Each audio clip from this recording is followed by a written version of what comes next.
Hey guys, Derek here from Modern Castle. The Roomba E5 and 675 are budget-friendly robot vacuums with Wi-Fi connectivity and pretty good cleaning performance.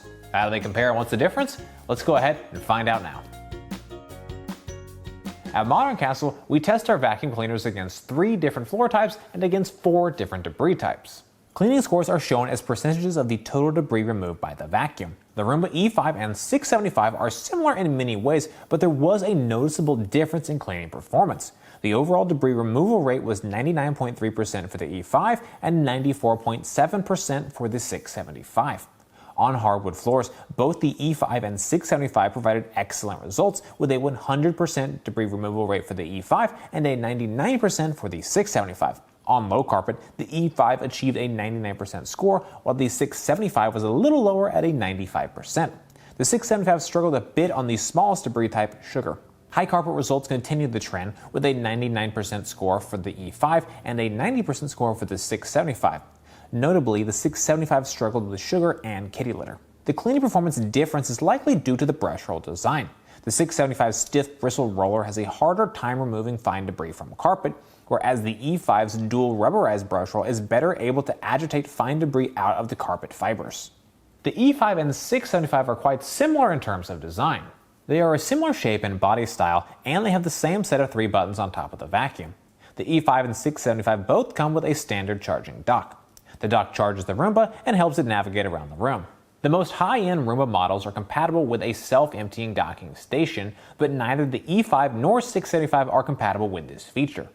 The E5 is 13.3 inches in diameter, 3.6 inches tall, and it weighs 7.2 pounds. The Roomba 675 is 13 inches in diameter, 3.7 inches tall, and it weighs 7.8 pounds. The brush roll on the E5 is a pair of rubberized brush rolls that rotate in opposite directions, while the 675's brush roll is a stiff bristle roller combined with a composite paddle brush roll. The 675's brush roll tends to tangle more and is harder to clean relative to the E5's brush roll. The E5 also has an upgraded, more efficient filter that is smaller and easier to replace. This allows the E5 to have a larger dustbin capacity of 500 milliliters compared to the 350 milliliters of the 675. If you're interested in buying the E5 or 675, we've got a link in the description. The E5 and 675 both include an extra filter, charging station, and cleaning tool. The virtual wall is an accessory that is used to block off areas you don't want Roomba to enter. Some E5 packages include a virtual wall, while others don't. In either case, the E5 and 675 are both compatible with virtual walls, which can be purchased separately.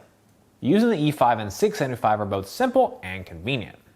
The E5 and 675 can both connect to the iRobot Home app. Through the app, users can start or stop cleaning cycles, schedule cleanings, and view battery level and other maintenance updates. Another similarity is the runtime.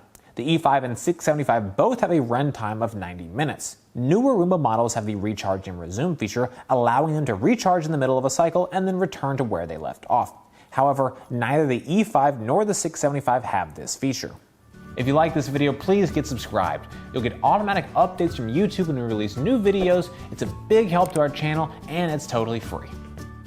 Navigational abilities on the E5 are a good bit more advanced compared to the 675. Neither the E5 nor 675 have digital mapping capabilities like newer Roomba models. They don't intelligently navigate spaces, and they don't offer any kind of zone cleaning. The E5's navigation is a step up from the basic bump and continue method of the 675.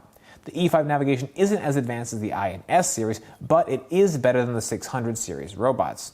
Maintenance tasks are identical on both the E5 and 675. Users will need to empty the dustbin, clean and replace the filter, and clear tangles from the brush roll.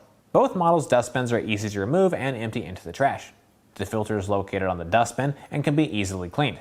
And the included cleaning tool is helpful for clearing the brush roll of debris and tangles. Before we wrap up, let's take a look at the noise level for both of these Roomba models.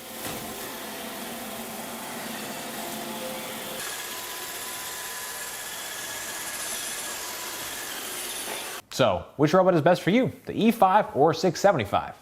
Both the E5 and 675 are value-packed Roombas for users on a budget. They come with some nice features, but lack some of the more advanced features like digital mapping or zone cleaning. The omission of these features helps keep the cost lower.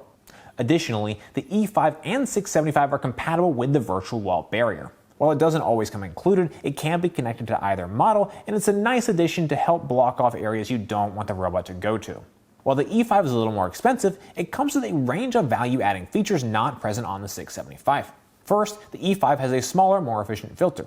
This makes the filter more effective and easier to clean and replace.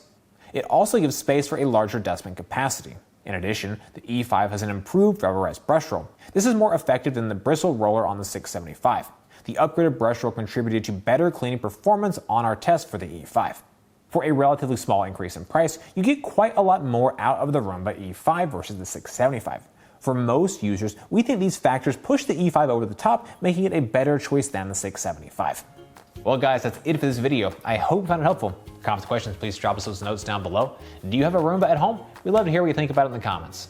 Check the link in the description if you're interested in buying an E5 or 675. For more from Modern Castle, be sure to get subscribed, ring that bell, and visit us over at moderncastle.com. As always, thank you so much for watching.